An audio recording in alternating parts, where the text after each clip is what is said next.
फिर वह अपने पति से बोली, अजी अब धीरे धीरे हम एक बकरी भी लेंगे, मतलब बच्चे को घर का दूध मिलेगा। और मुझे कुछ मुर्गियां भी चाहिए, वे मैं माँ से ले आऊँगी, क्योंकि अब वह खाने लगा है और चाची दूध नहीं देती। एक बार मांगा तो दिया, दूसरी बार मांगा तो बोली कि बिल्ली ने झूठा कर दिया। और मैं बार बार बेशर्मों की तरह कैसे मांगूं? उन्हें रोज़ बिना मांगे देना चाहिए ना। कुबेर बोला, तू भी किससे उम्मीद करती है?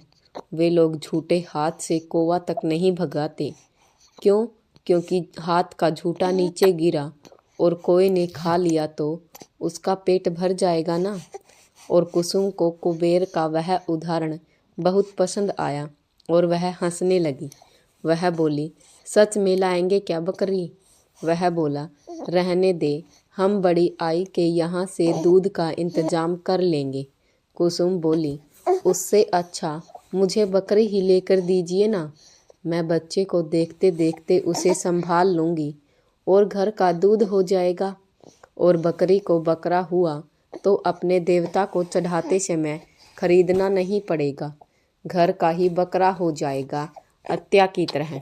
कुसुम की वह दूरदृष्टि देखकर कुबेर को उस पर बहुत गर्व होता था।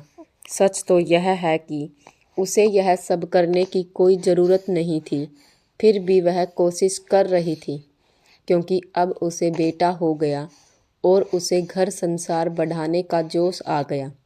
कुबेर बोला, पर एक बात याद रखना, अगर हम दोनों की लड़ाई हुई और मैंने गुस्से में तुझे मारा तो तू घर छोड़कर नहीं जा सकती। बच्चा था तो बच्चे को उठाकर ले जा सकती थी, पर बकरियां, मुर्गियां एसटी बस में नहीं लेते। यह सुनकर वह बहुत हंसी और बोली, अजी मुझे यहीं बसना है, इसलिए तो मैं यह सब करने को कह रही हूँ। और आपको सच सच बताऊँ, मैंने माँ से कहा था कि सिर्फ बच्चा होने तक मैं आपके साथ रहूँगी, बच्चा हो गया तो चली जाऊँगी। कुबेर बोली, क्यों, ऐसा क्यों कहा था? वह बोली, क्योंकि माँ बार बार कहती थी कि एक बच्चा होने तक जैसे तैसे रह लो, तो मुझे लगता था कि बच्चा हो गया कि घर संसार खत्म। वह हंसा और बोला, मामी बहुत होशियार हैं, क्योंकि उन्हें पता था बच्चा हो गया कि तेरी यहाँ से हमेशा के लिए छुट्टी नहीं होगी, बल्कि तू यहीं हमेशा के लिए फंस जाएगी, क्योंकि बच्चा हो गया कि औरत को घर संसार से लगाव हो जाता है और बच्चे के सिर पर बाप का साया तो होना ही चाहिए। और वैसा ही हुआ ना। सच में कुसुम, आज मामी है इसलिए यह सब है, नहीं तो मेरा कुछ ठीक नहीं था। ये ऐसे माँ बाप घोड़े के पेट के। मैं यहाँ से भागकर मामा के पास जाता था, और अगर मामी ने भी मुझे चिमटे से मारा होता तो कुसुम मैं कहाँ जाता। आज दुनिया में लोगों के मामा और मामी को मैं देखता हूँ ना, मामा अपना होता है पर मामी अपनी नहीं होती, ऐसा सब कहते हैं, पर मेरा वैसा नहीं है। मेरी मामी देव मानुस है। तुझे पता है क्या, उन्होंने तुम में और मुझ में कभी फ़र्क नहीं किया। मेरे लिए मेरे बाप ने कभी नए कपड़े नहीं खरीदे, पर मामी हमेशा नए कपड़े, नई चप्पलें खरीदती थी। तुझे एक याद बताता हूँ, मेले के दिन थे, सबके रिश्तेदार आते थे, वैसे ही मेरी सौतेली माँ के भी रिश्तेदार आते थे, और वे उसी के बच्चों को लाड प्यार करते थे। साथ में लाया हुआ नाश्ता उनके हाथ में रखते थे। उसके मामा आते थे, उसकी दादी आती थी, उसकी मौसी आती थी, पर मेरी माँ के रिश्तेदार कोई नहीं आते और मुझसे कोई नहीं पूछता था। मैं ऐसे ही बाहर घूमता फिरता था, दूसरों की लकड़ियाँ फोड़ता था और बाहर ही खाता था।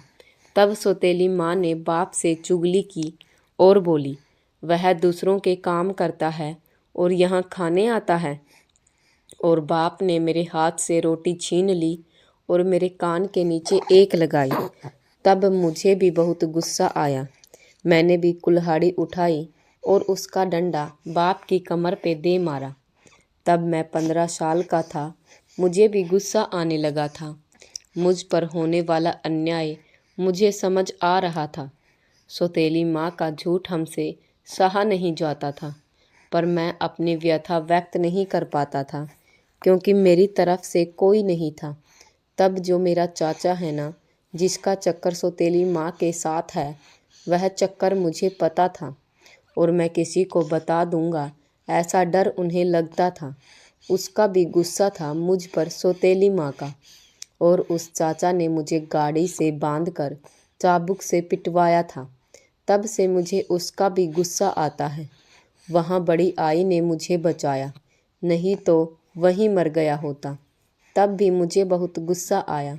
मैंने 2 पत्थर लिए और उस चाचा के माथे पर दे मारे, उसे खून से लथपथ कर दिया और वहाँ से भाग गया और दिन भर पहाड़ों में भटकता रहा क्योंकि मेरा वह चचेरा भाई और बिरादरी के और लोग मुझे मारने के लिए ढूंढ रहे थे। और फिर शाम हो गई। पहाड़ों पर भेड़ियों का डर था। डर गया और चुपचाप रात के 10 बजे धीरे धीरे बकरी के बाड़े में आकर सो गया। फिर सुबह होते ही फिर से निकल जाना। ऐसी 3 रातें मैंने बाहर भटक कर निकाली। बड़ी आई खेत में ही रोटी लाकर देती थी। मेले का समय था, पर किसी को मेरी कोई परवाह नहीं थी। फिर तीसरे दिन किसी ने मुझे बताया कि मामी आई है, और फिर मैं घर आया। फिर मामी ने साथ लाया हुआ नाश्ता मुझे दिया और सौतेली माँ के बच्चों को भी दिया। जितने मेरे लिए खिलौने लाई थी, उतने ही खिलौने मामी ने उसके बेटे को भी दिए। क्यों? ताकि वह मुझे ठीक से संभाले। पर वह औरत प्यार और विश्वास के लायक नहीं है। पर मामी के मन में बहुत प्यार है। कुसुम सबके लिए, अपना पराया वे कभी नहीं देखती, सबसे बराबर प्यार करती है। अगर वे न होती, ननंद का बच्चा कहकर उन्हें मुझे न अपनाया होता, तुमसे मेरी शादी न करवाई होती, तो शायद आज मैं न होता। दूसरी जगह भी मेरी शादी हो जाती शायद, पर उस पत्नी और उस ससुराल वालों ने तुम्हारे जितना धीरज और संयम नहीं रखा होता, और मुझ में यह बदलाव आने तक उन्होंने इंतजार नहीं किया होता। वह पत्नी मुझे कब का छोड़कर चली गई होती, यह मैं खुद लिख कर दे सकता हूँ। उसमें मेरे माँ बाप तो थे ही आग में घी डालने के लिए, उन्होंने ही उसे मुझसे भगा दिया होता। मामी सच में बहुत देव मानुस है। पागलों की तरह पहाड़ों जंगलों में भागने वाले मुझ जैसे आवारा बैल को उन्होंने घर संसार की खूंटी से बांध दिया। और फिर कुबेर की आंखें भर आई, पर अब माँ की याद में नहीं, बल्कि मामी का प्यार याद करके फिर उसने उसे ज़्यादा भावुक नहीं होने दिया। फिर वह बोला, पर और एक बच्चा होने पर यह सब कर सकती है ना तू अपनी माँ के पास गई तो यहाँ का सब कौन देखेगा? वह बोली, जब होगा तब का तब देखेंगे, पर लीजिए ना अब एक बकरी। वह बोला, ठीक है देखते हैं। अब कुसुम लहसुन की निराई करके उसे सिर पर पानी ढोकर दे रही थी और कुबेर बच्चे को लेकर छाँव में बैठा था। लहसुन अब पत्तों वाला हो गया था। वह बोली, अजी एक बाल्टी पानी तो लाइए, मैं थक गई हूँ। कुबेर बोला, मैं कुछ नहीं करूँगा, मैंने तुझे पहले ही कहा था कि यह मत कर। मैं अपने बदन पर मिट्टी नहीं लगाऊंगा, समझी? तुझे शौक है तो दोपहर में तो कर। और उसने मुँह फेर लिया। फिर दोपहर में खाना खाते समय सास ससुर एक पेड़ के नीचे और कुबेर कुसुम एक पेड़ के नीचे खाना खाने बैठे। कुसुम ने अच्छा बेसन रोटी बनाया था, बच्चे के लिए हलवा लाई थी, और ससुर बोला, कुसुम थोड़ा हलवा देगी क्या? अरे तेरे हाथ का हलवा अच्छा होता है ना, इसलिए कहा। और कुसुम को तो आश्चर्य हुआ कि इन्होंने मेरे हाथ का हलवा कब खाया। और कुबेर बोला, अरे बच्चे की कटोरी से चुरा कर खाया होगा, इतना नीच है मेरा बाप। पर मेरे बच्चे को नज़र लगेगी और उसे उल्टियाँ होंगी, इसलिए कुसुम ने थोड़ा हलवा दे दिया, क्योंकि उसका मन उस हलवे पर आ गया था। फिर कुबेर बोला कुसुम। उस सौतेली माँ के लहसुन के चारों ओर मूली और हरे प्याज हैं, ले आ, बेसन रोटी के साथ खाने में मस्त लगते हैं।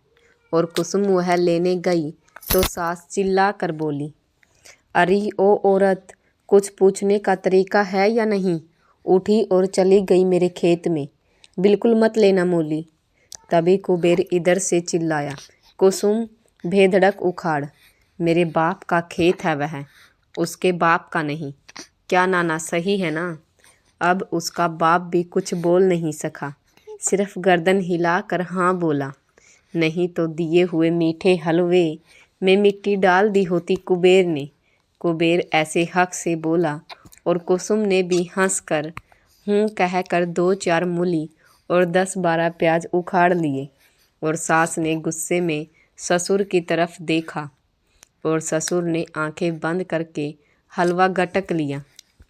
अब कुबेर मुंबई से आया तो जल्दी वापस जाने का नाम नहीं ले रहा था।